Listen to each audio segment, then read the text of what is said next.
That was the second picture that we drew with synaptic transmission. So we have nitric oxide and carbon monoxide. Again, we make this naturally, believe it or not. Carbon monoxide and nitric oxide here are important in a lot of things, and we'll talk about it next semester, in the beginning of the semester, these two particular, especially nitric oxide. But I want you to know this, memory again. You don't make enough nitric oxide and carbon monoxide, you don't learn as well. Okay? What are the other two neurotransmitters important with memory? Glutamate and, what was the first one? They call Alzheimer's? Acetylcholine. All right, remember all the ones that are important in memory. Okay, please. Are we good, guys? Yes? Okay. Now, let's switch gears now. Let's talk about memory. All right? How do you learn? I didn't give you a break, have I? Sure. You want to get a little bit earlier, maybe? Okay. Sorry, I just got into it and I just went. This is exciting. At least I think it is. So let's talk about how you learn stuff. All right? There are three kinds of memory. Sensory, short-term, long-term. And they're all very different from each other. We're just going to take them right in order. Okay? Let's start with sensory memory. You have no idea this is happening. You're not learning a damn thing from this at all. Sensory memory is a memory that lasts less than a second and you don't have a clue it's happening. So as you walk around in your environment, there are all kinds of things bombarding you. Different smells, sights, sounds, this, that, and the other thing. And there's a certain area of your brain, certain neurons in your brain that are responsible to gather that information to make sure that it is not dangerous, and if it is not, boom, it is gone. So if you go into a room and you actually smell an odor, that's not a sensory memory. It's a sense that you smelled it, but it's not a sensory memory. This is something that you're doing unconsciously. It's something your brain is doing and you have no idea it is happening. All right? By the way, when it comes to a lot of this memory stuff, we still don't understand it fully. We're not even close. For decades, some of the smartest people on the planet have been studying memory, and we still don't get it. And it's probably going to be a long time before we do. We're not smart enough yet. All right? But the things that I'm presenting are leading theories about these things. Okay? So sensory memory, very short-term retention of sensory input that lasts less than 1 second. The brain scans, and then it gets rid of it. If we had, and by the way, it's electrical in nature. What does that mean? If we had to take a neuron that was responsible for these sensory memories, what would it look like on a day-to-day basis? So, sensory memory, what would it look like if we were measuring membrane potential? So right there, some sense that's in the environment. What cause? I don't know, we just say an action potential, we'll just make one. Doesn't mean it has to be a threshold stimulus, but we're just going to keep it simple. And then it's gone. So there's the memory. And now it's gone. Once we get right back to resting membrane potential, it's gone. And we just keep on getting bombarded with it. Boom, there's another one. That's a memory. But now it's gone. Same thing, memory. Now it's gone. And this is less than a second. Less than 1 second long. Okay, can it be 2 or 3 or 4 or 10 action potentials? It can. I just wanted to simplify things. It's electrical in nature, meaning ions flowing across the membrane. That's all it is. We have no synaptic plasticity. That's going to be what I distinguish when it comes to long-term and these first two types of memory. Okay? Are we good? You have no idea this is happening. Which is, again, stated in the notes. Information is scanned, evaluated, acted upon. You have no idea it's happening. All right? If it is perceived, meaning if you realize some sense, like a smell, like just something that you see or hear, if you can consciously see or smell or hear or whatever something, feel something, that's not a sensory memory. Now it's a short-term memory. Okay? Now it's been stored for longer than 1 second. Now a lot of people think short-term memory is like minutes long. No. It's more than 1 second, but less than 1 minute. Most people think a short-term memory that lasts more than 30 seconds. I'd say it probably goes out to about a minute. It says it in the notes. Lasts seconds to approximately 1 minute. That is a short-term memory. So again, if you perceive something, as I say here, if it's perceived, if what is perceived, some sense. Doesn't have to be a conscious act, by the way. All right? Meaning, if you were just walking down the hall and all of a sudden you smelled popcorn, doesn't mean you were going down the hall like a bloodhound looking for popcorn. It just happened. It wasn't a conscious act. It just came upon you, a sound, a sight, a smell. Okay? Now it's no longer, again, a sensory memory. Now you've perceived it. Now you realize it's there. You think, oh, that's popcorn. That's a short-term memory. At least at that point it is. But if it's gone within about a minute, if you forget about the popcorn, if you forget about whatever it is that you realize is happening, it's short-term memory.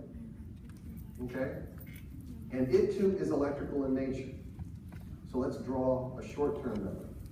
Okay? So short-term memory, also electrical in nature.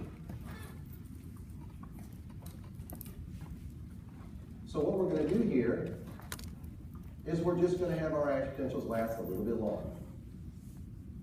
But again, now it's gone. So there's the memory. It lasted longer. I don't know, let's just say that that's, 30 seconds. But it's going to be less than a minute. But it's certainly going to be more than 1 second. It's stored for a longer period of time. By the way, why? Because the stimulus was bigger. The smell was more obvious. The sound was louder. That's the reason. The stimulus was bigger, so it caused more action potentials to occur for a longer period of time. That, in the end, is what it is. You perceived it. Why did you perceive it? Because it was a bigger stimulus. That's the reason. Again, it was not a conscious thing that you tried to do. Okay? Although it could be. Could this be a conscious effort? Absolutely it could. Could you still forget about something in less than a minute if you consciously tried to remember something? Probably happens with my material all the time, right?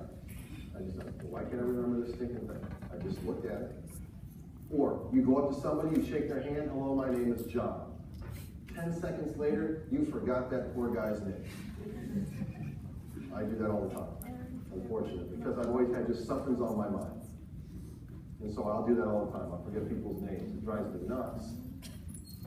But if you make a more of a conscious effort, like what I'll start to do now is, my name is John. Oh, hello, John. Like I'll repeat it. Or a lot of times I'll just misplace my keys, or just stuff all the time. I'll point at it. I'll put it down, and I'll point at it. Okay? So if I do that, just don't think I'm weird. I'm trying to remember where the hell my keys are. So I don't go, I've gone all the way to my stinking office, and my keys were sitting right here. So anyway, if you make more of an effort to remember something, then chances are it's going to be stored for a longer period of time. But if you don't make the effort, or if an impression is not made, what does that mean?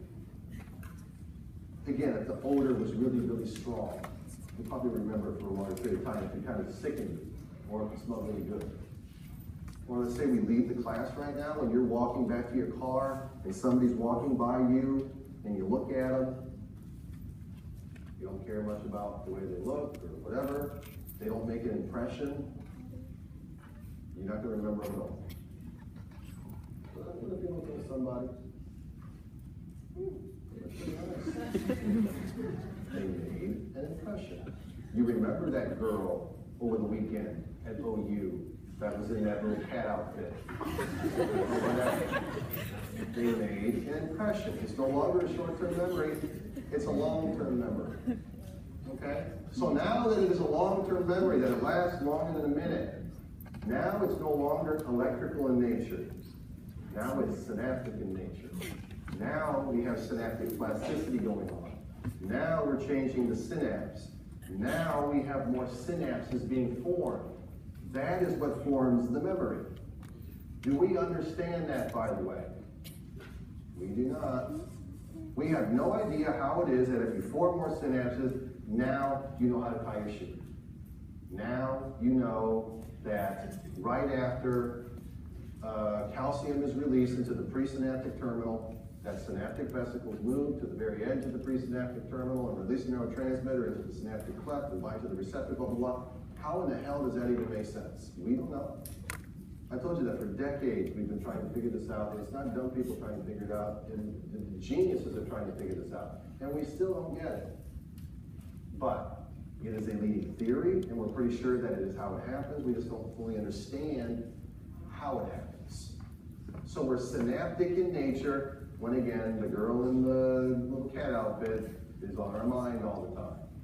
Okay? You can use that as a line. You really stimulate my synapse. See if that one works. Or boy, you impart synaptic plasticity in my brain. See if that works. Now, when it comes to long-term memories now, they're going to last more than a minute, but they can last a lifetime. You guys aren't very old in here, but I bet you, you still have memories that are over a decade long. You remember like when you were 3 and you got that, I don't know, whatever the hell you got on your birthday? A wagon, a big wagon when you were 3? You still remember that. These memories can last a lifetime. And the longer the memory is, the stronger the memory is. So I worked in a nursing home for a number of years, and I was on a unit where there were Alzheimer's patients and dementia. And these residents were 80, 90 years old. And they were absolutely convinced that when I walked into the room, I was their 5-year-old little brother or sister, believe it or not. They believed that they were 5 or 6 years old because that's the last memories that they retained. Because they had Alzheimer's. The rest of their brain was getting deteriorated, and the synapses that were not very strong, the memories that weren't as long, weren't as strong. Isn't that cool? That the longer you have a memory, the stronger the memory is going to become. The bigger the stimulus to the area of the brain that is responsible for learning, the stronger the plasticity is going to be, or the bigger the plasticity is going to be. Which is why when I gave you that advice at the beginning of the semester as to how to study, there's physiology behind it. So what did I tell you to do? Draw. You're looking at the piece of paper. That stimulates the area. Did I tell you to do it in silence? Did I tell you to talk out loud? The sound is going to stimulate the area. Your hand moving as motor function is going to stimulate the area. So you're going to draw, you're going to look, and you're going to hear all at the same time. You're going to bombard those areas in your brain with stimuli. You're going to make the stimulus really big, and there's going to be more synaptic plasticity. There is physiology behind that 2-page, big, huge, long email that I just sent to you guys again, right? Last week, behind learning.